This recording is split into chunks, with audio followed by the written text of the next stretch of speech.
మొన్న మత్స్యకారులు వైజాగ్లో బోట్లు కాలిపోయినాయి అని చెప్పేసి వస్తే పవన్ కళ్యాణ్ గారు పర్యటిస్తున్నారు అని చెప్పే వాళ్ళు ముందుగా వెళ్ళారు.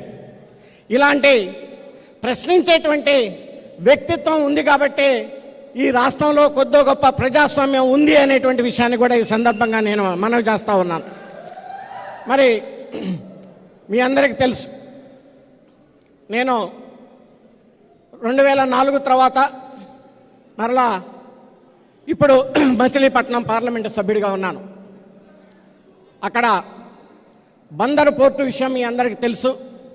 ఒక పార్లమెంటు సభ్యుడిగా అక్కడ ఎన్విరాన్మెంటల్ క్లియరెన్స్ తీసుకురావటం కానీ, ఫైనాన్షియల్ క్లోజర్లో నా పాత్ర పెట్టడం కానీ ఎంతో చేసి ఈరోజు అక్కడ ప్రజానికానికి ఆ పోర్టు రావటంలో నా వంతు కూడా ఒక పార్లమెంటు సభ్యుడిగా కృషి చేశాననేటువంటి విషయాన్ని కూడా ఈ సందర్భంగా మీకు మనవి చేస్తూ ఉన్నాను.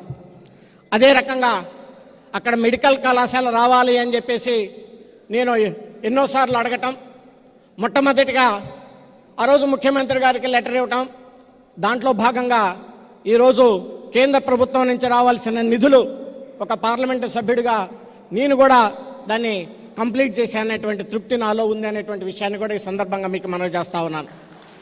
అదే రకంగా గుడివాడ ఉంది. గుడివాడ టౌన్కు ముందు 2 రైల్వే గేట్లు ఉంటాయి. పొద్దున్న నుంచి సాయంత్రం దాకా దాదాపు ఒక 100 సార్లు ఆ గేటు పడుతూ ఉంటుంది. కానీ ఈ రాష్ట్ర ప్రభుత్వంతో పెట్టుకుంటే ల్యాండ్ ఎక్విజిషన్కైనా అది ఆ ప్రాబ్లం సాల్వ్ కాదని చెప్పేసి కేంద్ర ప్రభుత్వాన్ని రిక్వెస్ట్ చేసుకొని ఇంక్లూడింగ్ ల్యాండ్ ఎక్విజిషన్తో సహా 325 కోట్ల రూపాయలు తీసుకొచ్చి ఆ ప్రాజెక్టును కూడా కంప్లీట్ చేశానని చెప్పేసి కూడా ఈ సందర్భంగా మీకు మనం చేస్తూ ఉన్నాం. మనకి ఇప్పటికి కూడా స్వతంత్రం వచ్చి 75 సంవత్సరాలైనా మత్స్యకారులు ఉంటారు, దివుల్లో అంటాం, ఎదురు మండి. ఇప్పటికి కూడా ఇటు నుంచి అటు వెళ్ళాలంటే దాదాపు 10,000 మంది జనాభా ఉంటారు. రేత్రిపూట ఏదన్నా ఎవరికన్నా హెల్త్ ప్రాబ్లమ్స్ వచ్చినా ఏమీ రావటానికి ఉండదు. మరి నాబార్డు నిధులతోటి 140 కోట్ల రూపాయలు తీసుకొచ్చి ఆ ఎదురుమండి బ్రిడ్జిను కూడా త్వరలో ప్రారంభించాలని చెప్పేసి చేస్తే ఈ రాష్ట్ర ప్రభుత్వం పరిస్థితి ఎలా ఉందంటే టెండర్ పిలిస్తే ఎవరు రావట్లేదు, అది పరిస్థితి అని చెప్పి తప్పకుండా పవన్ కళ్యాణ్ గారి యొక్క అధ్యక్షతన ఏర్పడబోయేటువంటి రాబోయేటువంటి మన ప్రభుత్వంలో చేయాల్సినటువంటి పనులు చాలా ఉన్నాయి. తప్పకుండా ఆ పనులన్నింటినీ కూడా పూర్తి చేస్తామని చెప్పేసి కూడా ఈ సందర్భంగా నేను మనవి చేస్తూ ఉన్నాను. మరి నిన్న ముఖ్యమంత్రి జగన్ గారు ఒక సభలో మాట్లాడుతూ నేను ఎప్పుడూ అబద్ధాలు చెప్పను అని అన్నారు.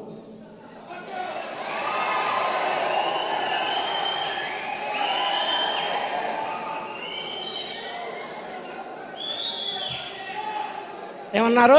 నేను ఎప్పుడూ అబద్ధాలు చెప్పను అన్నారు. అది పెద్ద అబద్ధం.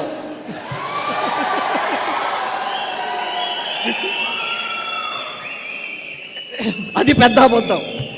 అయ్యా జగన్ సార్, నేను అడుగుతా ఉన్నాం, ఈ ప్రాంతం అంతా రాజధాని, ఆంధ్ర క్యాపిటల్. మీరు ప్రతిపక్ష లీడర్గా ఉన్నప్పుడు అసెంబ్లీలో మీరు ఎక్కడైనా రాజధాని పెట్టండి, నా సంపూర్ణ మద్దతు ఇస్తాను, బ్రహ్మాండంగా మీరు రాజధాని కట్టండి అని చెప్పింది మీరు కదా.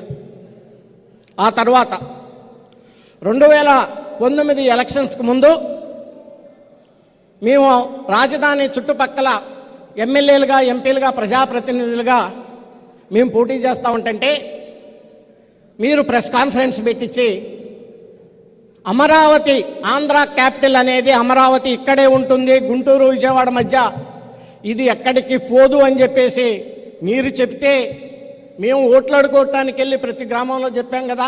అది మీరు చెప్పిన మాటే కదా. దీన్ని అబద్ధం అంటారమ్మా సార్, నిజం అంటారా చెప్పమని చెప్పేసి నేను జగన్ గారిని అడుగుతా ఉన్నాను. ఇదంతా నేనేమీ వ్యక్తిగతంగా విమర్శించట్లేదు. వీడియో ఎవిడెన్స్ క్లిప్లు ఉన్నాయి. స్వయంగా ముఖ్యమంత్రి గారు మాట్లాడారు, అసెంబ్లీలో చాలామంది మాట్లాడారు. కానీ మరి ఈరోజు ఈ ప్రాంత ప్రజానికం ఏ మొహం పోయి మరి ఓట్లు అడుగుతారో, ఏ రకమైనటువంటి అబద్ధాలు చెప్పాలో మరి ఒక్కసారి ఆత్మ పరిశీలన చేసుకోమని చెప్పేసి గౌరవ ముఖ్యమంత్రి జగన్ సార్ గారికి నేను విన్నవించుకుంటా ఉన్నాను.